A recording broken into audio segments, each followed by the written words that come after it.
IHP Média. Zana nous na bon moi. Bible lobby les adultères n'hériteront pas. Tant que yo divorcé, Bible bengi yo adultère. Ok ko se remarié, Bible bengi yo adultère. Yango nazo informé au cas. Ata ba pamboli libala na yo. Ata ba yeli yo bakado. Mais yeba ke oza ko bika na ona adultère. Mais ba adultère ba okota na bokonzi na Nzambe te. À quoi bon divorcer? Yango la Bible zoloba ete esengeli na biso to limbisana. Bible lobi na biso na Matthieu 11, 28. Venez à moi vous tous qui êtes chargés et fatigués, je vous donnerai du repos. Osa peut-être fatigué na comportement ya mobali na yo. Osa peut-être fatigué na comportement ya mwasi na yo. Et kotinda okakate okende ko divorcer. Parce que ceux qui mwasi na yo azana mbeba na likambo ya kolamba to na likambo moko ya impolitesse. Au divorcé na ekoko bala mususu. Peut-être wana mususu akozana problème d'infidélité. Peut-être moi si wana mususu akozala pe problème na koyiba. Peut-être moi si wana pa akozana problème. Donc nous devons savoir que nous ne sommes pas parfaits. C'est Dieu seul qui est juste. Donc quand il a biso bato imperfection ezali, nous devons apprendre à nous pardonner. Na problème na yo yaka nangwe pa nzambe likambo ezotungisa foyer na yo likambo ezotungisa bino ozomona ke bozo kende pena na point ya kolongola bolingo yaka epai na nzambe ye azali le restaurateur ye aza capable ya ko restaurer lisusu foyer na yo ye aza capable ya ko changer mobali na yo ye aza capable ya ko changer mwasi na yo papa nanga mama nanga yo zolandanga na pokwa na lelo elenge mwasi yo no koti na libala te elenge mobali yo no koti na libala te ne ko ebisa yo on ne se marie pas pour divorcer un jour libala ezali cadeau te lelo tozoloba mariage des rêves. C'est bien. Au sala mariage na il, c'est bien.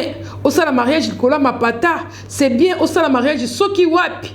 Mais tant oyozo kota na kati na libala, esengeli oyeba mobeko na libala. Esengeli oyeba mobeko na libala. Le loto zomona bilenge, babala ni 3 mois après bakabwani. Oh wana pake abali na Yesusu wana ke abali na Yesusu. Ndeko na ngai Bible lobi litomba nini na moto, soki azwi nyonso ya mokili oyo abungisa elimu na ye. Ko sepelaka ko perdre âme na yo pour okende ko se remarier au vivre kati na adultère. IHP Média, la chaîne qui vous édifie.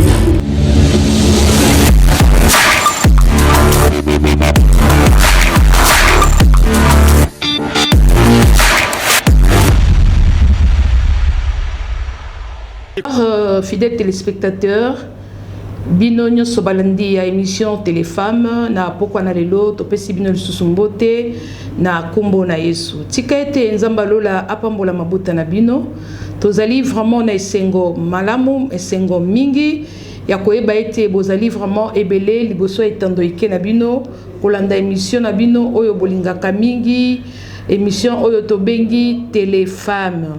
Téléfemme apesi yo merci mingi parce que ozalaki moko oyebaki ko soutenir ye wana akokisaki inane na ye osoutenaki ye na ba prière osoutenaki ye financièrement osoutenaki ye moralement matériellement vraiment tika nzambe alola apambola bino en tout cas tolingaka bino mingi Nzambe alola pambola bino et l'équipe vraiment mikolo mingi to mona lisusu te ma émission na bino et bandaki koleka to komisi Nzambe parce que na ba rediffusion na biso vraiment il fallait que eleka parce que bana na Nzambe belepe ba pambola mi na nzela na ba émission oyo elekaki mikolo oyo nazali liboso na bino nga servante de Dieu pasteur Noela Mungenga Chimanga et présentatrice ya émission Téléfemme lelo na sepeli ko ya lisusu liboso na bino pona kopesa bino biya na mituna oyo bandeko ebele bayebi na kotuna concernant ba thème na biso o toyebaki ko exploiter tout au long ya année passée.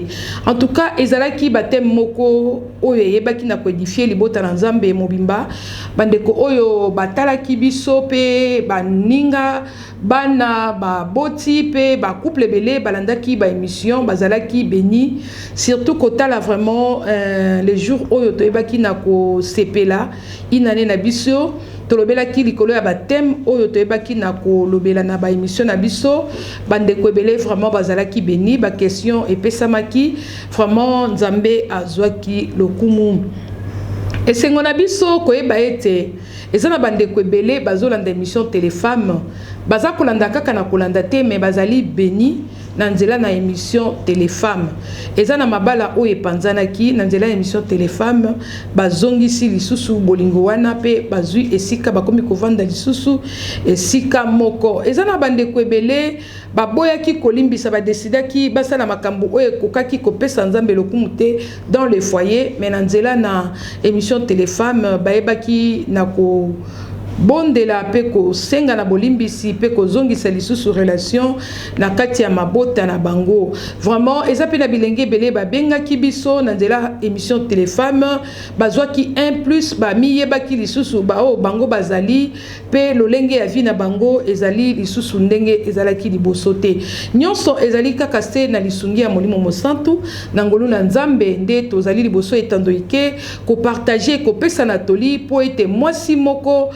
ayeba na ko perdre o ezali ba valeur na été mama tika ete nzamba pambola yo papa tika ete nzamba pambola yo elenge tika ete nzambe apambola bino nyonso na pokwa na lelo tolobi ete tolingi kolobela likolo na thème moko oyo eza penza ko cartonner na émission na biso Téléfemme thème oyo bato ebele bazo benga bazo mituna vraiment esengela kitoleka pona ko kabola mwa biyano mike na lisungi na nzambe na bandeko oyo balingi koyeba nini oyo thème oyo ezali koloba pona bango ezali thème oyo tolobelaki likolo na divorce thème oyo tolobelaki likolo na divorce ezali thème oyo vraiment bandeko ebele babengi bandeko ebele basinquiété bandeko ebele balingi bayeba yango biso pe na Téléfemme tolobi esengeli topesa biyano na mituna bandeko ebele baza kotuna biso na pokwa na lelo na zali boso etandoike na bino na ekopesa bino bayibiyano mike parce que ezali ebele parce que Bible lobi ete toza koyeba kaka ndambo nous connaissons à partir il y a d'autres personnes ba pesa pe ba yano ebele likolo na mituna oyo mais na lisungi na nzambe tokoyanola kaka kolandisa makomi na nzambe pona kotelisa ndeko moko azolanda biso na pokwa na lelo ete divorce ezali malamu te pona nini yo lingi yo divorcer pona nini bolingi bokabwana pona nini boza ko prétendre koyeba na ko résilier contrat na bino ya libala pona nini mama yozo talangai papa yozo talanga na pokwa na lelo eza peut-être décision oyo bimaki nango na tongo olobi je dois divorcer je dois me séparer avec cette femme je dois me séparer avec cet homme ezali kaniso zanango ndengo zotalanga ezali kaniso bimi nango bandi déjà ba démarche pona koluka kokabwana pona nini bolingi kokabwana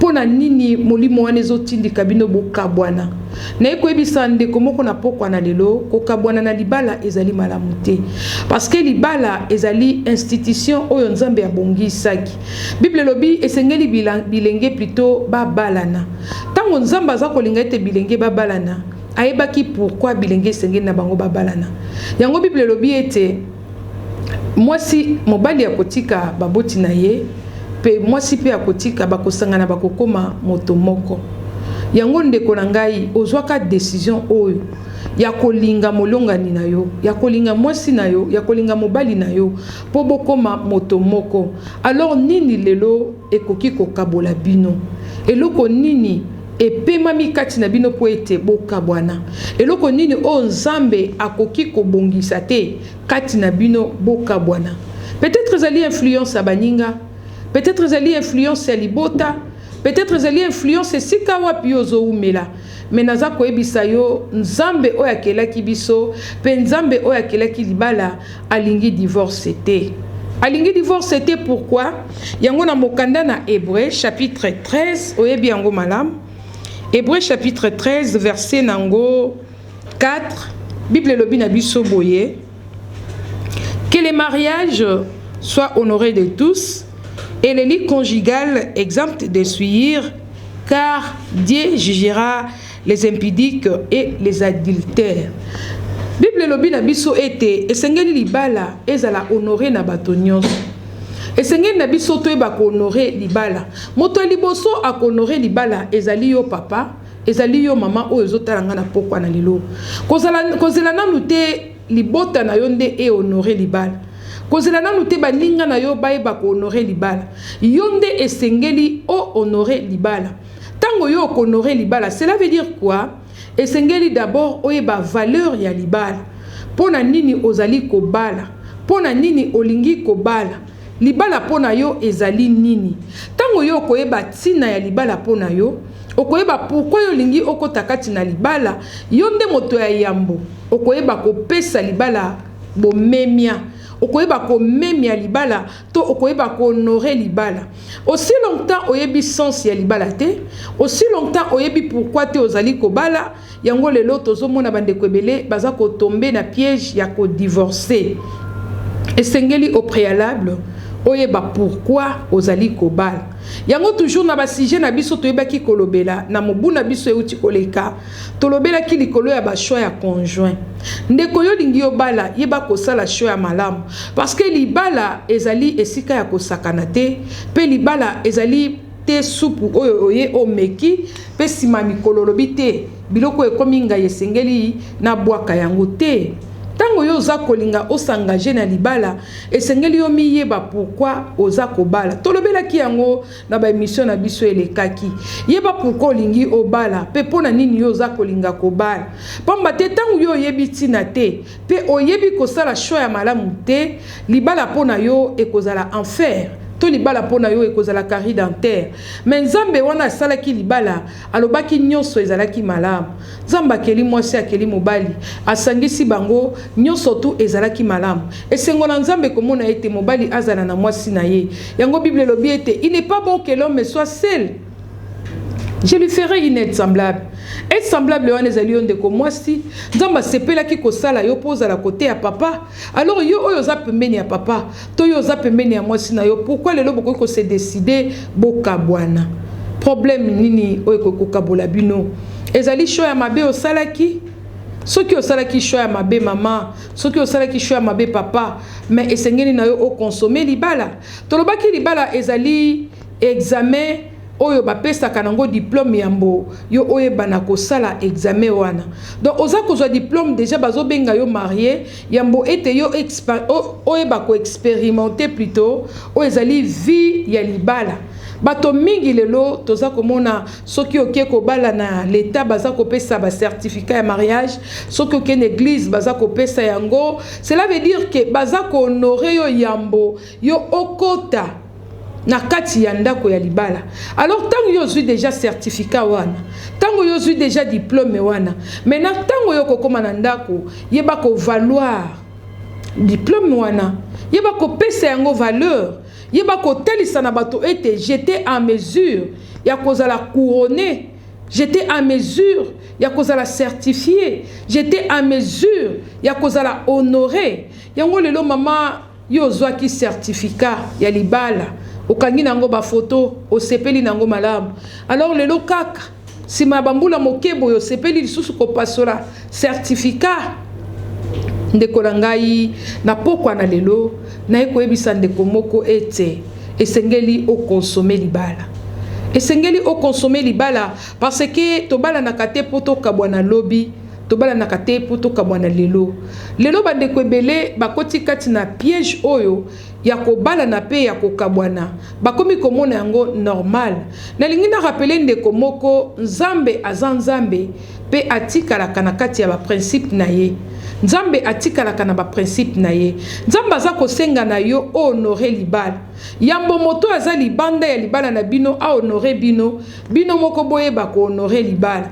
Alors yo bali lelo komi kolinga okabwana. Po kabwana pona nini? Likambo wana nini obokoki kobongisa te? Likambo nini Nzambe akoki kopesa eyano te? Nzambe azali Nzambe ya biyano nyonso.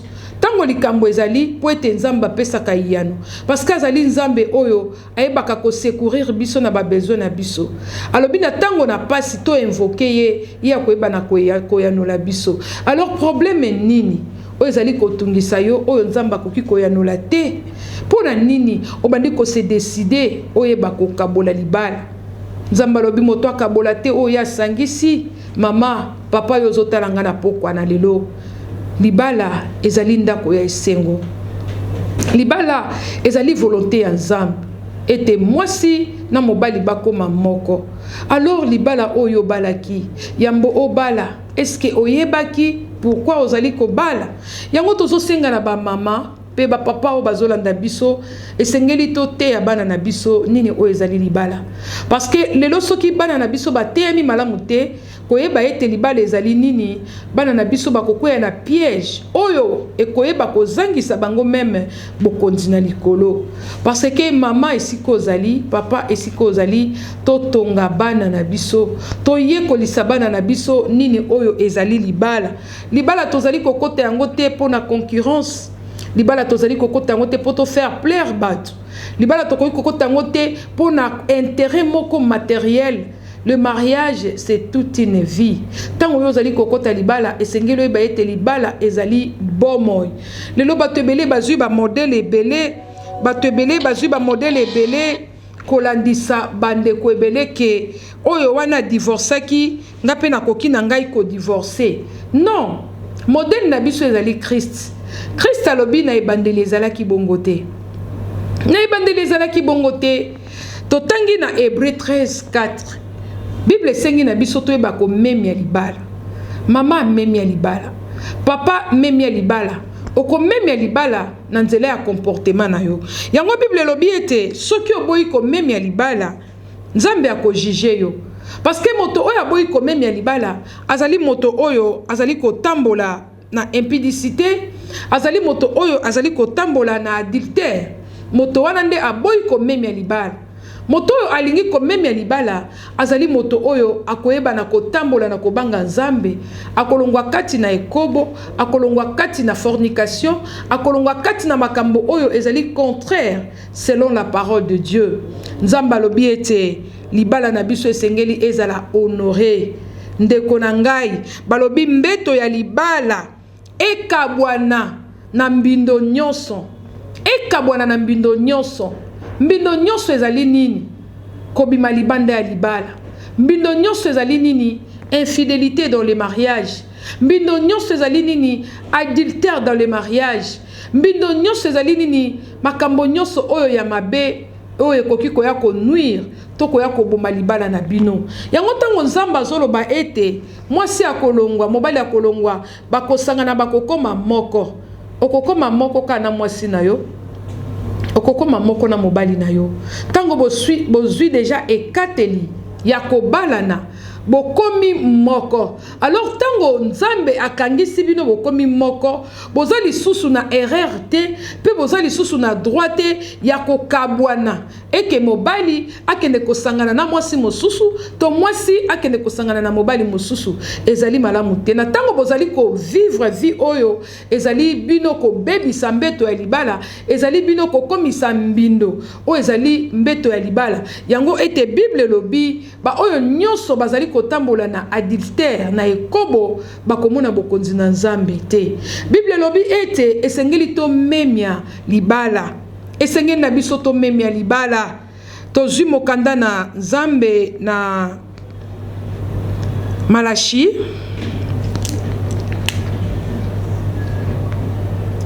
Bible lobi na biso na Malachi 2.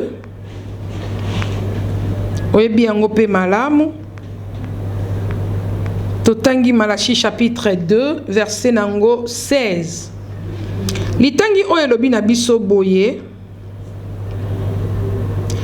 Car j'ai la répudiation. Car j'ai les divorces, dit l'Éternel, le Dieu d'Israël, et celui qui couvre de violence son vêtement, dit l'Éternel des armées. Prenez donc garde à votre esprit et ne soyez pas infidèles. Nzambe alobi ete azali koyina bokabwani. Parce que eloko ye asangisi akoki kondima te moto mosusu ya kokabola. Amoni ke na kati na makambo nyonso eloko oyo ezali kokabola bato ezali infidélité. Quand il y a l'infidélité dans le mariage, yango memaka bato bayeba na kokabwana. Mais Nzamba lobi na biso boye ete prenez donc garde en votre esprit et ne soyez pas infidèles.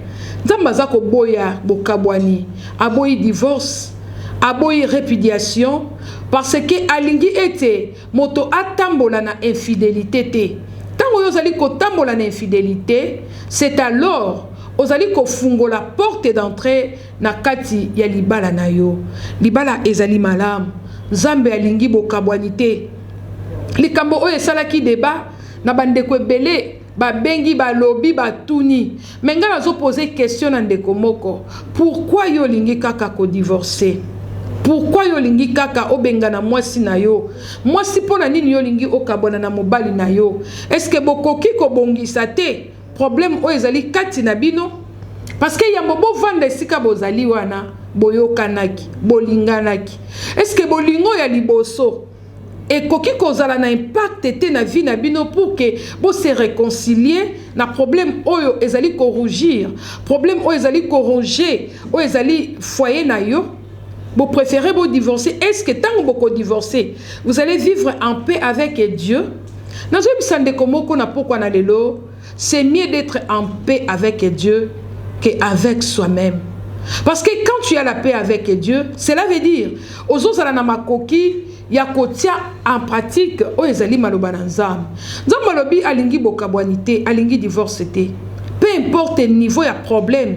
Oikoki kozala kati na bino. Bandeko bele balobi oui, nzambe accordé na matié, accordé divorce.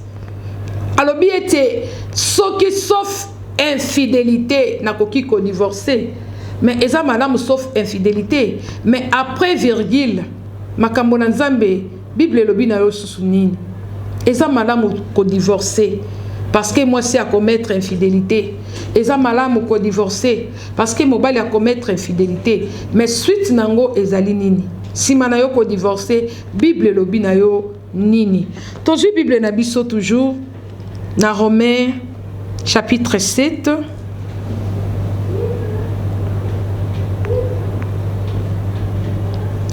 Romains chapitre 7.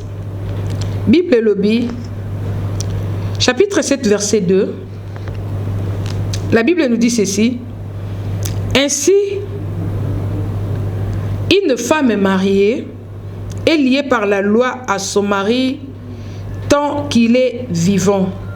Ainsi, une femme mariée est liée par la loi à son mari tant qu'il est vivant. Mais si le mari meurt, elle est dégagée de la loi qu'il a lié à son mari. Si donc, du vivant de son mari, elle devient la femme d'un autre homme, elle sera appelée adultère. Ngaite motona lobi yango. Bible lobi na Romains 7d. Boyende ekomami pona mwasi oyo ya libala. Aussi longtemps mobali na yo azali na bomoi, yo koki kokoma mwasi ya moto mosusu te. Kino tango mobali na yo akoyeba kozongisa molimo epai na nkolo nde yo koki kokoma mwasi ya moto mosusu wana mibeko o ekangaki yo na mobali na yo ezali lisusu te. Mais tango yo ozana se na mobeko ya mwasi ya libala, libala oyo nzambe akangi bokaboli yango yo mwasi ya libala oke kobala lisusu epai ya mobali mosusu ndeko na ngai sengeli oyeba ete Bible lobi obengami mwasi na ekobo. Obengami mwasi na ekobo tango yo obuki libala pe okei kobala mobali mosusu. Ngai te mutu na lobi yango, Bible lobi yango. Romains chapitre 7 verset 3. Si donc du vivant de son mari elle devient la femme d'un autre homme, elle sera appelée adultère. Mais si le mari meurt, elle est affranchie de la loi de sorte qu'elle n'est point adultère en devenant la femme d'un autre. Tanga makomi na nzambe malamu. Yo mama aussi osala divorce. Mobali obo divorce na ye azana bomoi. Mais yo aussi oke ko se remarier. Na eka ko informer na pokwa na lelo malgré ba parents na yo bazwa dot.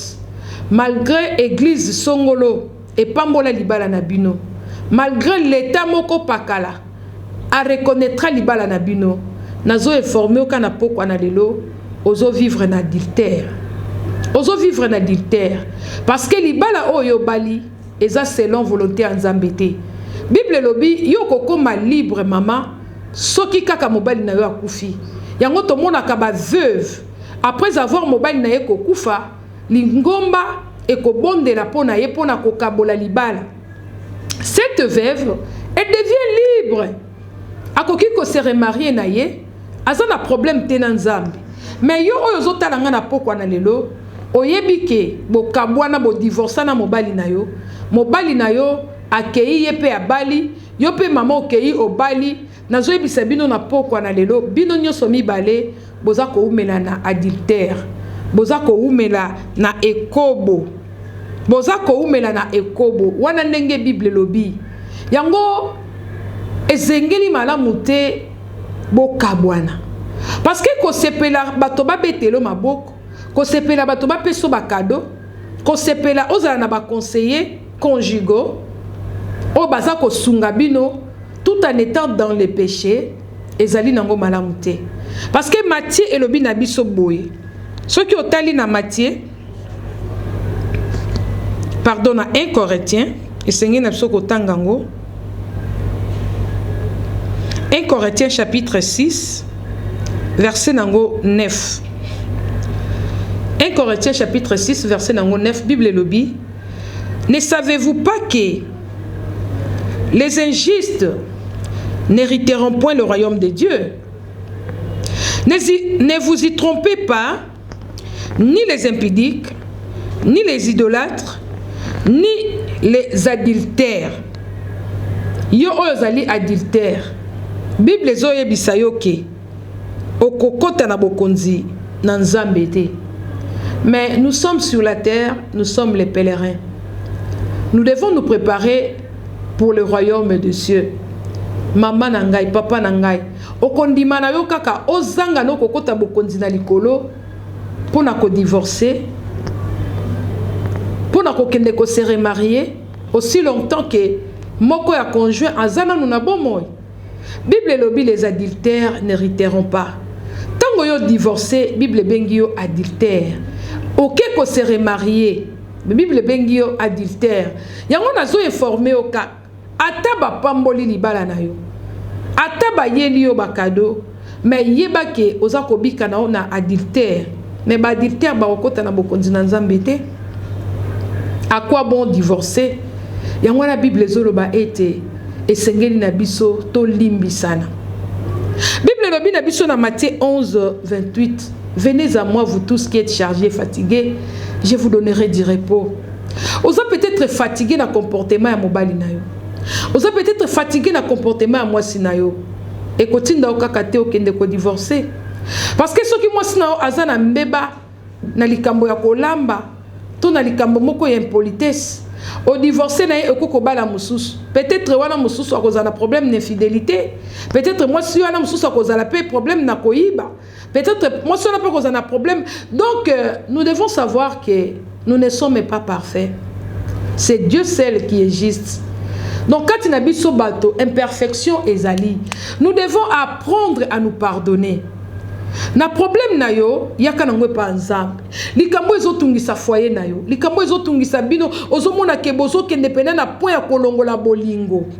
Yaka epai na Nzambe, ye azali le restaurateur. Ye aza capable ya ko restaurer les sous foyer na yo. Ye aza capable ya ko changer mobali na yo. Ye aza capable ya ko changer mwasi na yo. Papa nanga, mama nanga yo zolandanga na pokwa na lelo. Elenge mwasi yo no koti na libala te, elenge mobali yo no koti na libala te. Nyeko ebisa yo, on ne se marie pas pour divorcer un jour. Libala ezali kadote. Lelo tozolo ba mariage des rêves. C'est bien. Au sala mariage na il, c'est bien. Au sala mariage kola mapata, c'est bien. Au sala mariage soki wapi. Mais tango yozo kota na kati na libala, esengeli oyeba mobeko na libala. Esengeli oyeba mobeko na libala. Lelo tozomona bilenge babala ni 3 mois après bakabwani. Oh wana pake abali na Yesu wana ke abali na Yemususu. Ndeko na ngai Bible lobi litomba nini na moto soki azwi nyonso ya mokili oyo abungisa elimu na ye. Ko sepelaka ko perdre âme na yo po okende ko se remarier au vivre kati na adultère. Ko sepelaka ko perdre âme na yo po okende ko bala lisusu vivre kati na impudicité. ma soeur, mon frère, yo ozo bongisa libala.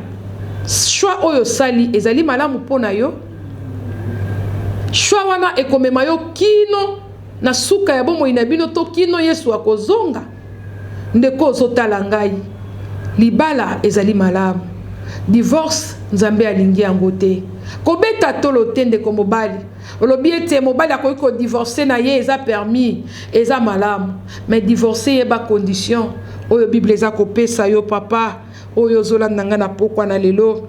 Totali Romains chapitre, pardon, Matthieu 19, 9.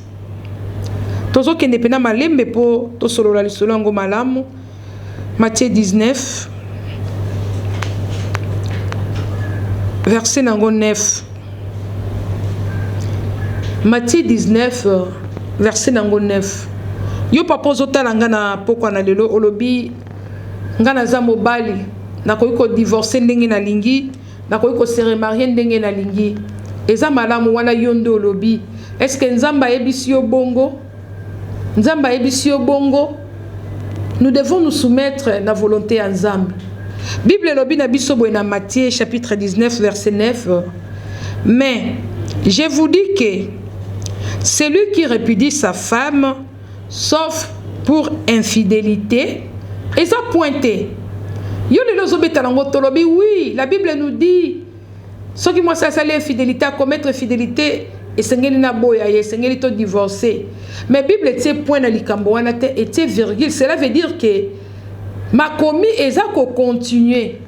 Ma commis eza ko continuer mais yo au tie point. Bible lobi je vous dis que celui qui répudie sa femme sauf pour infidélité virgule et qui en épouse une autre commet un adultère. C'est la parole de Dieu. Je pense que si Kozotalanga, Olobi, Amen. Ce n'est pas la parole de Maman Noëlla, mais c'est la parole de Dieu. Papa yo obuka mabale ebele. Ozo continuer ka nako buka, nako boma, nako kabwana, nako divorcer. Ozo continuer pe kaka nako bala, na eko informer yo kaka. Bible lobi. Mais je vous dis, ce qui te bandi kutu malamu tozonga na on bandeli, parce que eza makambo oyo ba papa batuna ki mingi. Bible lobi boye. Lorsque Jésus y achevé ses discours, il quitta la Galilée. Une grande foule le suivit et là il guérit les malades. Les pharisiens l'abordèrent et dirent pour l'éprouver: est-il permis à un homme de répudier sa femme pour un motif quelconque? Balandi esubé kotuna, est-ce que pesameli na moto na mobali abengana a divorcé na mwasi na pour un motif moko quelconque? Il répondit: n'avez-vous pas lu que le Créateur au commencement fit l'homme et la femme? Jésus-Christ a répondu: Nami bali wana nyonso. Oh babanda ki kolanda ye, ba ko poser question. Quand Jésus-Christ guérissait les malades, oh, il y avait un groupe d'hommes. Bango babanda ki déjà koluka ba divorcer na basi na bang. Balobi oh ça tombe bien. Comme lui-même le Créateur est là, et Seigneur na biso to landa to tuna eli kambango ayebisa biso. Ba ye wana balobi babanda ki kolanda ye, ba pharisien. Babandi kolanda Yesu ba ekotuna ye kaka. Na kanisa kutu bakoka ko poser ta question Christ. Nini tokoko sala potoko ta na bokonzi na likolo. Mais yoka motuna na bango ba ye et dire pour l'éprouver: est-il permis à un homme de répudier sa femme pour un motif quelconque? Batuni Yesu et pe sabeli mobali ndingi sa plutôt.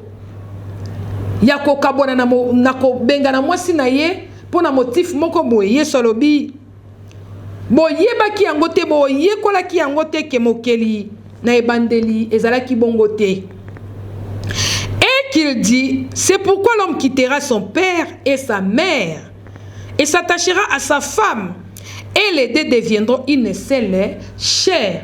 Papa yozotala ngai, mama yozotala ngai, yebisa ngai nzoto na yo moko est-ce que koko kabwana nango? Yebisanga yo ozotala nga na pokwa na lelo.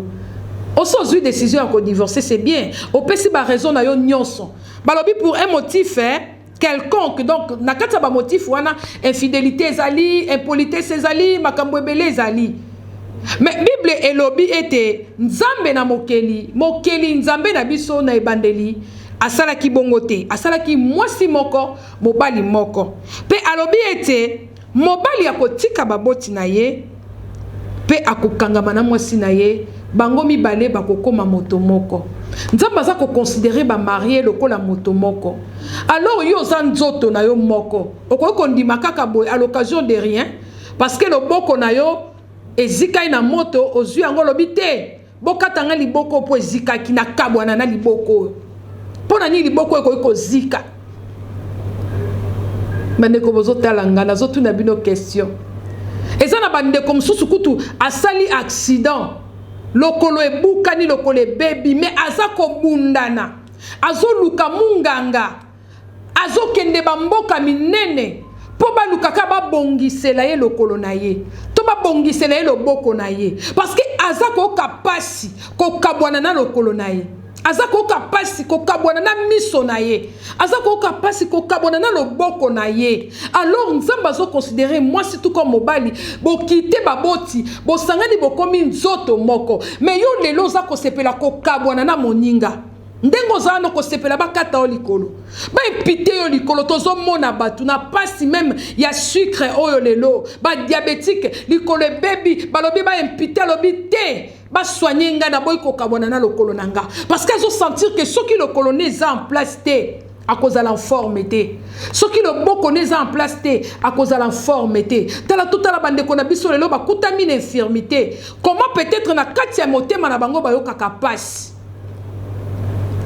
azalaki na maboko mibale azala ngo susu mibale te azako yo ka passe ba misusu kutu ba supporter choc wana te ba kufa. Mais Yosa marié, la Bible nous dit que l'homme quittera et s'attachera à sa femme. Les deux deviendront une seule chair. Yona mo sino boza seule chair. Mais pourquoi tu veux te séparer? Nanzoto na yo. Prenons la femme. Azakot na autaki na mopandi na yo.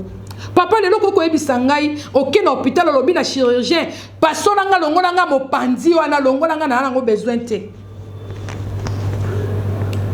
Papa ozotala nga na pokwa na lelo. Okoki koloba likambo aboy.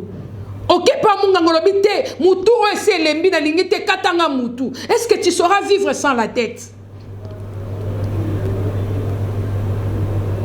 Tu sauras vivre. Moto azane infirmité azoka pasi.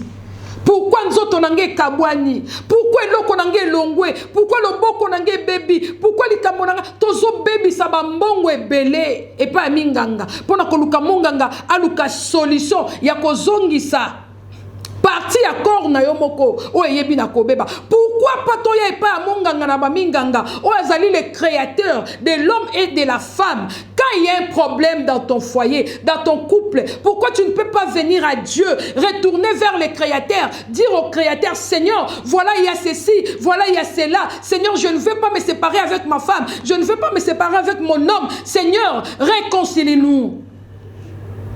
Pourquoi? Tant que tu as mbongo ebele ko baby sapa ba minganga. Parce que le boko nanga moko e katani, monganga se nanga ta le boko est artificiel. Pour ba tuba monanga na za complet. Alors tu préfères divorcer pour que les gens te voient incomplet, incomplète. Maman, papa, est-ce que tu os comprendre l'importance des mariages? Tu os comprendre yango? C'est pour cela que nous avons un divorce. Parce que quand vous divorcez au kabwani, na moko ya nzoto na yo, oza kotambola ndambu. Oza susu mobimba te parce que nzamba sangisi biso to komi moko. Mais tant yo kabwani na mwasi na yo, bokomi okomi ndambu. Yo mwasi okeyi okomi ndambu, mobali pe akeyi akomi ndambu. Yo so mona mutu ndambu azotambola. Voilà comment pona o etali santé na biso tozo kende luka minganga. Ba lukela biso ba remède. Parce que trompe nange baby. Parce que poumon nange baby. Munganga lukela nga remède na vivre. Naza na besoin na vivre naza la complet. Les gens mutuaza peut-être na le kolomo ko imputé pardon azo lukamunga ngasele li kolomu susu po batu ba moneka même azo tambola na makolomi balé mais yo les lozo préféré ko kabona na mwasi na yo à cause d'un problème. Ces problèmes nzambaza na mesure ya kobungisa ngote. Si tu cherches de l'argent pour aller chercher les médecins à Mokili, pourquoi ne pas chercher Dieu dans les prières? Pour les problèmes de ton mari, pour les problèmes de ta femme. Pourquoi ne pas te sacrifier dans les prières pour que Dieu change les comportements de ta femme? Mais nous voulons plus nous sacrifier parce que santé n'a plus à malamouté. Combien d'argent que tu as déboursé pour ta santé? Combien de millions que tu as déboursé pour ta santé? Mais tu ne parviens même pas à prendre une heure dans la présence de Dieu. Prier pour ta femme, prier pour ton mari, mais tu te décides de divorcer. Est-ce que cela est dans la volonté de Dieu, ma sœur et mon frère? Cela est dans la volonté de Dieu. Monganga ya milimo ezali nzambe. Nzambe aza capable ya kolongola moi sinon impudicité. Aza capable ya kolongola mobile non infidélité. Pourquoi ne pas chercher ces dieux-là? Mais tu préfères aller voir les médecins. Chaque rendez-vous est médecin. Un médecin. Parce qu'on a la poste, on a toujours puissant. Quand on t'annonce que tu deviens puissant, et puis si au trouble, tu as besoin d'être puissant. Pour que tu sois toujours puissant. Pourquoi pour que moi si nayo asbonga akoma malam, pour que mon bali nayo akoma malam, batuba mon abino toujours Ma soeur, mon frère, les deux deviendront une seule chair. Une seule chair. Alors personne ne peut se séparer dans nos tonaïs. Okomona mutalobi balobi na eba longola likolo abite madame nakufa na likolo nanga aboyi. Mais pourquoi ko kufa na mwasi na yote? Pourquoi ko kufa na mobali na yote? On ne m'aime pas dans l'âme. On a dit, Seigneur, moi je ne veux pas divorcer. Peu importe les comportements de mon mari. Peu importe les comportements de ma femme. Seigneur, je vais mourir avec elle. Je dois te chercher. Combien d'actions de grâce tu as donné à Dieu pour que la vie de ton mari change? Pour que la vie de ta femme change. Combien d'actions de grâce? Au Zumbongo, le Seigneur, je prends cet argent. Je te donne, Seigneur. Je veux que ma femme a comme moi si malade. Parce que Olobananga, celui qui trouve une femme, trouve le bonheur. Combien des hommes, combien de femmes, bazui enveloppe, alobi Seigneur, na une enveloppe et pas na yo, na lingete mobali nanga longa d'infidélité, na lingete mobali nanga changer, parce que je ne dois pas me séparer avec lui. Combien de femmes? Mais chez les médecins, autant de l'argent que nous déboursons pour que tous soient tous à la bonne santé. Pourquoi pour que nous santé à libota na yo, il y a foyer na yo, il y a couple na yo, mais tu préfères divorcer. Je t'informe, la Bible te dit. Ainsi, ils ne sont plus deux, mais ils sont une seule chair. Que l'homme donc ne sépare pas ce que Dieu a joint. Zambalobi muto kabolate, oyo ye asangisi. Même l'État a kabolate on zamba sangisi. Même yomo koko kiko kabolate on zamba sangisi. Maman ozotala ngai. Okokiko kabolate. Pourquoi donc lui dire-t-il, Moïse a-t-il prescrit de donner à la femme une lettre de divorce et de la répudier? Il leur répondit, c'est à cause de leur dureté. À cause de la dureté plutôt de votre cœur que Moïse vous a permis de répudier vos femmes. Balouki toujours. Pourquoi Jésus a confirmé qu'il va divorcer? Mais je vous dis, Dieu a lingui divorcé. A côté na kati ya principe naye parce que a sangi sa ki moi sina mobile. Bazona ndaka Yesu, il leur répondit, c'est à cause de votre dureté. Moïse ce qui a permis à Kibinobo répudier, c'est à cause de votre dureté amité manabino. Mais alors, au commencement, il n'en était pas ainsi. Naïbande les ala qui boété, maman. Naïbande les ala qui boété, papa. Naïbande les ala qui boété. Mais yokana neuf. Mais je vous dis que celui qui répudie sa femme sauf pour infidélité, virgule, papa yobenga kingalanda malam, virgule, était pointé, et l'obé virgule, et qui épouse une autre, commet un adultère, point. Au moins, si on kolo atie point, na likambo yo bande koluka. Ma femme a commettre adultère, et sengeli toka bwana, oui, c'est bien. Mais Bible lobby, si tu te sépares avec ta femme, parce qu'elle a commis qui adultère, et ça virgule. Mais, ce qui yo ok ko bala moi si mo susu, Bible lobby, yo za ko commettre adultère. Alléluia. Obengani moi si pour commettre infidélité. C'est bien. Mais yo ki obala mususu, obali moi si mususu. Mais tant yo bali moi si mususu, Bible lobby yo okomi ko vivre na nini na adultère. Et Matthieu lobby, pardon, 1 Corinthiens 6, 9, et lobby, les adultères n'hériteront pas le royaume des cieux. Donc, au signé na yo, que Nzambi, n'a signé na ngai, pe na hérité na royaume des cieux, na divorcé na ngai. Ndeko, non, ça ne vaut pas la peine. L'enfer n'était pas fait pour nous. C'est pour cela que Jésus-Christ a donné de sa vie pour nous racheter. L'enfer n'était pas pour nous. Toza batona mayele batona boanya. Toyebi makomi na nzambe, toyebi maloba na nzambe. Moto akosa yote, moto distraire yote. Dieu jugera les impudiques. Dieu jugera les adultères. Ndekotango zuli kanisi ya kobala. Yeba ete bala pour ne pas divorcer. Mais ceux qui ont bala pour divorcer, yeba ke okobika tango nyonso e mobala commettre fidélité yango te pesi bino permission bokabwana motoko ko ya kokosa yo te.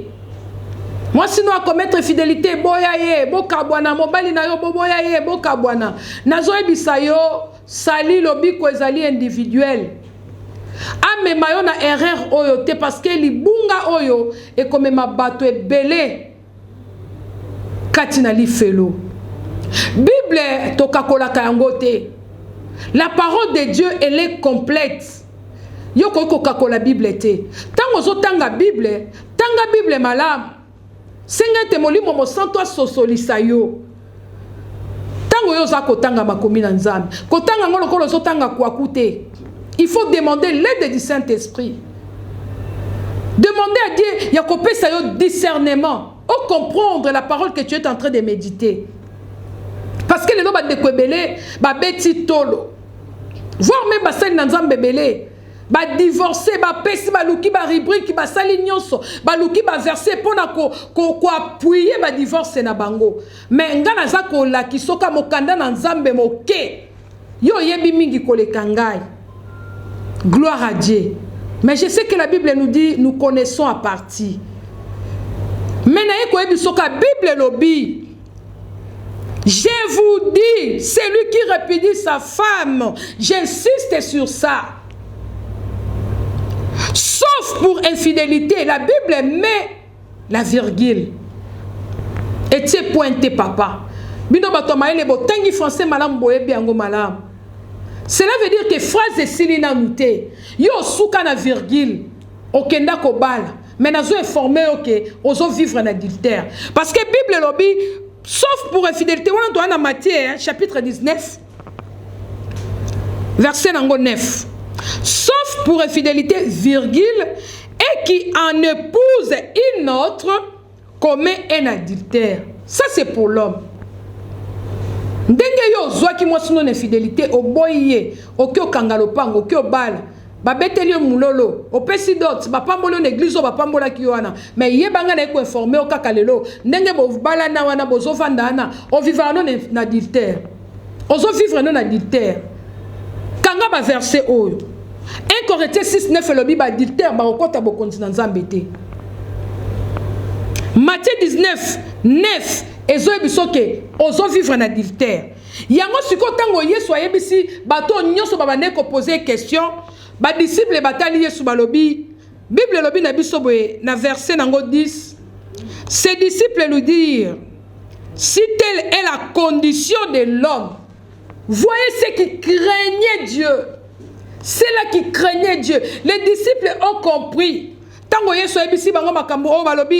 Ses disciples lui dirent, si telle est la condition de l'homme à l'égard de la femme, il n'est pas avantagé de se marier. Alléluia. Il n'est pas avantagé de se marier. Les disciples vont juger, balobi nzambe. Mobeko makasi oyo. Soki ezali boye pona mobali. Na égard ya mwasi. Malamu kutu na bala na ngate. Pona vivre na nga na adultère te. Na tika na nga bongo. Mais yo, on doit appuyer divorce. Les disciples qui étaient à côté de Jésus-Christ, quand Jésus-Christ a parlé, qu'au commencement il n'était pas comme ça. Quand Dieu a expliqué, les disciples ont compris la parole de Dieu. Il y a beaucoup de hommes aujourd'hui qui ne veulent pas comprendre la parole de Dieu. Par rapport, il y a divorce.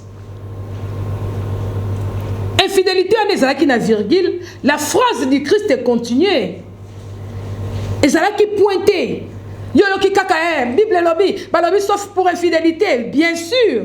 Ceux qui ont moi si non sauf pour infidélité, si tu veux vivre en communion avec Christ, ne te remarie pas. Quand se remarier tikala na yo bongo, là au tikali na yo bongo, on peut vivre vraiment en harmonie avec Christ.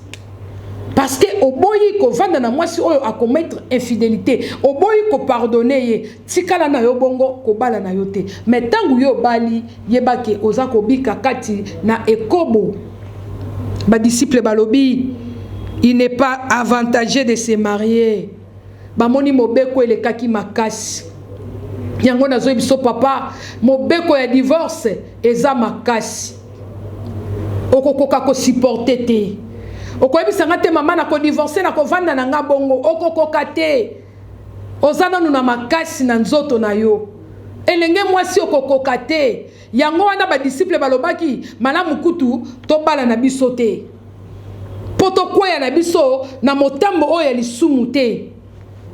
Mais yo liloba na nzambe otia de côté. O lelo bali lobi o divorcer. Lelo bali lobi o divorcer. Mais nazo biso Bible lobi et sengonini na moto azwa nyonso ya mokili oyo soki abungisi elimo na ye. C'est ton âme nde sengeli yo sauver. Oko sauver richesse na yo te. Oko sauver ba sentiment na yo te. Lelo yo mamozo tala ngai. Olobi nazo divorcer parce que cet homme là il est impuissant. Oko sauver sentiment na yo te. Nazo yebso ke il faut sauver âme na yo. Tant yo ko divorcer, Bible lobi moto akobala yo. Na yo ke ko bala mobali mususu. Okobika na ekobo. Mais tant yo zobika na ekobo, bokonza nzambe eza pona yo te. Ata oza kopesa no badimi. Ata oza kokota no ba retraite. Mais tant yo zobika na ekobo, na libala ya mibale, molonga nino ya liboso azana na bomoy, oza na problème. Ozobika na ekobo, okota no na lola te. Esengo ezali o sauver molimo na yo. Sauver molimo na yo ndeko zotalanga na pokwa na lelo. Elenge ozolinga obala, sauver molimo na yo. Nini yo za kolinga o sauver? Sentiment ya nzoto. Pose ya nzoto nde ozolinga o sauver, mais nazo ebisa yo sauver molimo na yo. Parce que pose ya nzoto ekotikala. Pose ya nzoto etambolaka na pose ya molimo te. Soki mwasi no atambola ki mabe, limbisa ye po bovanda ensemble. Soki mobali no atambola ki mabe, limbisa ye po bovanda ensemble. Yango toko sukisa na kotanga mokanda na Matthieu chapitre 18. Matthieu 18, 21 à 22. La Bible nous dit ceci. Alors Pierre s'approcha de lui et dit, Seigneur, combien de fois pardonnerai-je à mon frère lorsqu'il péchera contre moi? Sera-ce jusqu'à 7 fois? Jésus-Christ lui répondit, je ne te dis pas jusqu'à 7 fois, mais jusqu'à 70 fois 7 fois. 70 fois 7 fois. Que Christ a zosenga bisoto limbisa. Il y a les abus. Il y a des choses, bah, compréhension. Et ça, makambo mabe, et ça, ko le kanakati couple nabino. Mais Jésus nous demande de pardonner. Pardonne ta femme. Pardonne ton mari. C'est bien que vous demeurez ensemble. Demandez à Dieu de restaurer votre couple. Demandez à Dieu de vous restaurer. Pour que vous continuez à vivre ensemble. Vous allez toujours moko.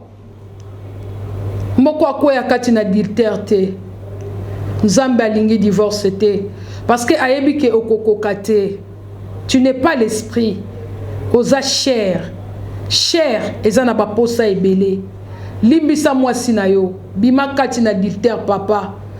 Zongisa boyokani na mwasi na yo. Nzambe akwa agreye libala na bino. Limbisa mobali na yo. Zongisa boyokani. Nzambe akwa agreye bino. C'est mieux. Botika la bomoko. Ndenge nzamba sangisa kibino. Ndekwa ye la autorité.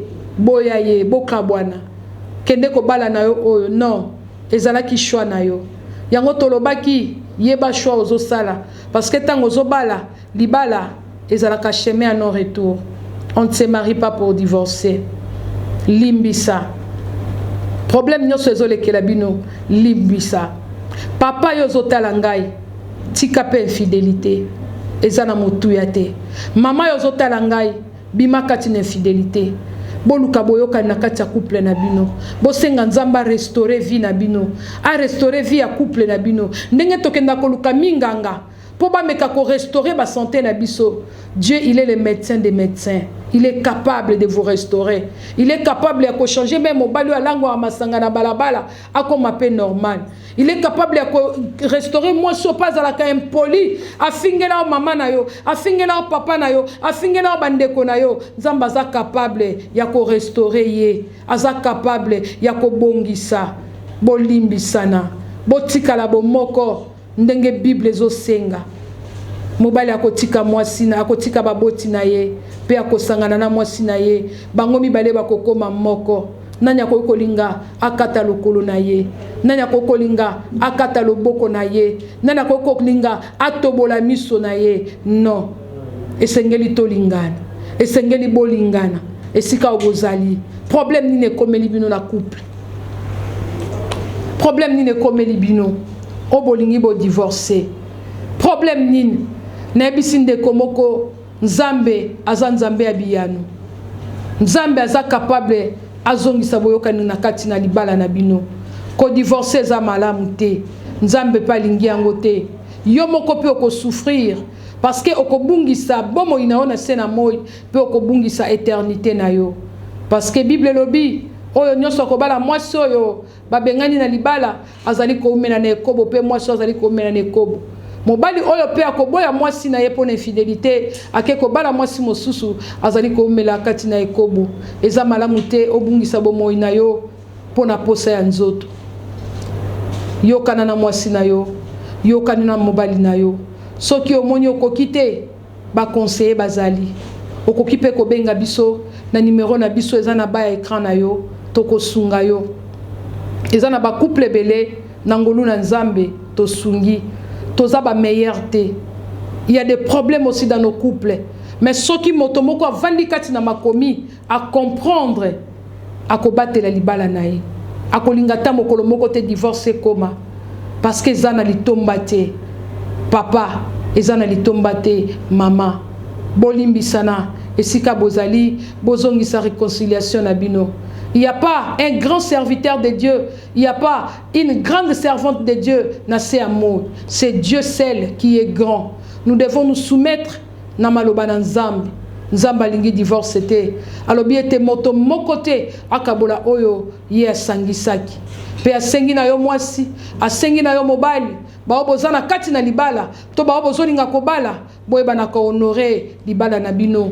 Mbeto na bino ya libala ekota mbindo te. C'est alors que bokobika libala na esengo. Na tango na problème, na tango na ba difficulté, boluka Nzambe aza remède na bino.